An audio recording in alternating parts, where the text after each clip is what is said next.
Well, good morning, good people. Mark Holmes here, and as always, I want to say thank you all for watching, commenting, subscribing, and being part of the Joe Boo Sports Report. Without you guys, as well as you ladies, you know that this literally does not work. Hope everybody's having a great day, and if you enjoy what I do here, please hit the subscribe button so that way we can keep on growing. So the Dallas Cowboys are in Oxnard, and today, Oxnard is about 3 hours behind us here on the East Coast. So it's 12 o'clock here, so it's 9 a.m. in Oxnard. Usually practice starts about 10:30, and it'll last about 2 to 2.5 hours.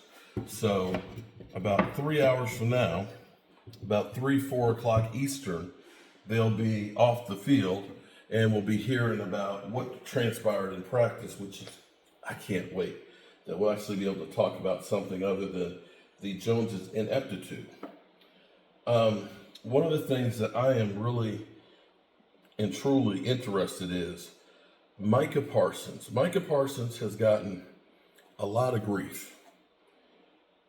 A lot of people will say, and this is where Dan Salio and the Eagles will say, Micah missing in action Parsons. Because they'll say that he wears down by the end of the season.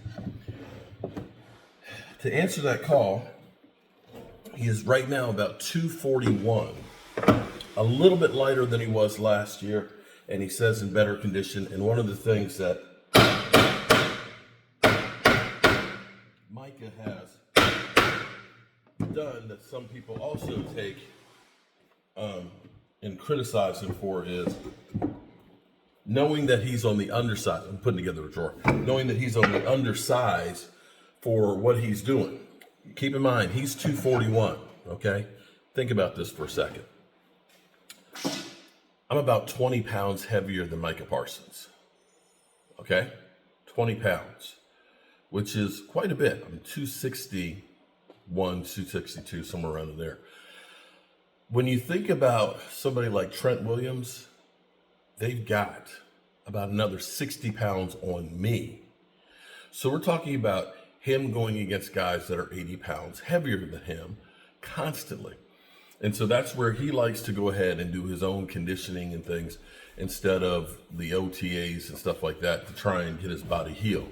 He looks at it and says, I know how my body is after the tearing it down all season.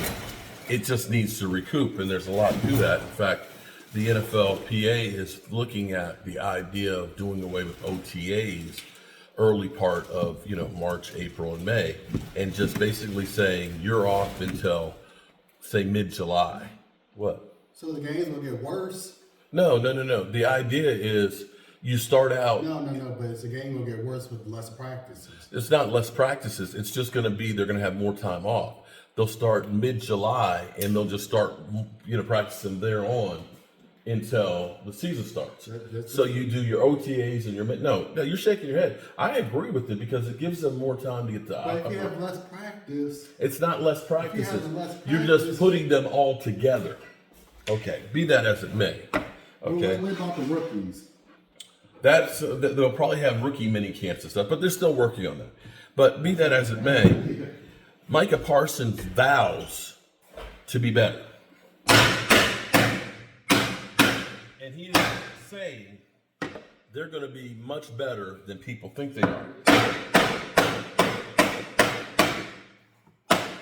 Now, the real big dynamic here, and the real big question is, how is Micah Parsons and Mike Zimmer going to be coexisting? Because, as we heard in the OTAs, Micah Parsons hadn't talked to Dan Quinn.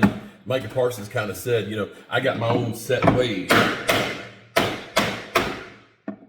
And that's going to be interesting. He's saying now I'll go wherever Dan Quinn goes. Well, that's neither here nor there. sometimes you just got to smack that shit to get it put together. But he vows to be better in the fourth quarter and basically is saying, we are going to own the fourth quarters. I hope he's right. But my thing, and people keep killing me, because it's amazing how many people just straight up just hate me and the vile shit that they say. That shit on the Dan Salio show, some of the comments from some of you Eagles fans, man, that shit just kind of crosses the line, man. Well, that's because That just shows that you guys just, it ain't even about football. Y'all are just, some of y'all are just vile assholes. Hate to say that, but man, I don't know how you were brought up. Just because I'm a Cowboy fan and I like my quarterback, it doesn't mean I should be doing some of the shit that y'all say I should be doing. But be that as it may, it shows how small-minded some of y'all are, or how trashy some of y'all are. And that's not all of you Eagle fans or 49er fans or Washington fans. That's just some of y'all. But we need Micah Parsons to be able to step up. But the bad thing about this is we've got it set in our heads that the whole defense is just Micah Parsons. And a guy who's actually producing, and nobody produces every game. Everybody has bad games. We're not looking at the other guys around there and saying, they got to step up too. See, everybody needs to step up if we're going to be able to do what we need to do and get where we want to be. That's the thing people don't seem to understand. They keep just looking and saying, oh, Dak, oh, CD, oh, Micah, and forget about the other 19 players that are all part of the team and the roster that we need to get playing well too. It's a team sport, people.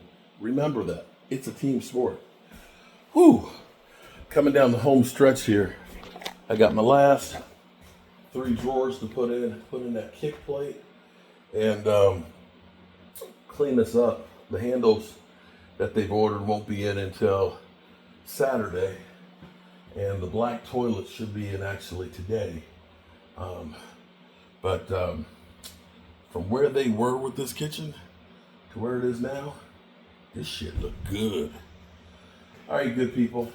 When we get some word from the Dallas Cowboys, practice. Not the game. Not the game that we love. Practice.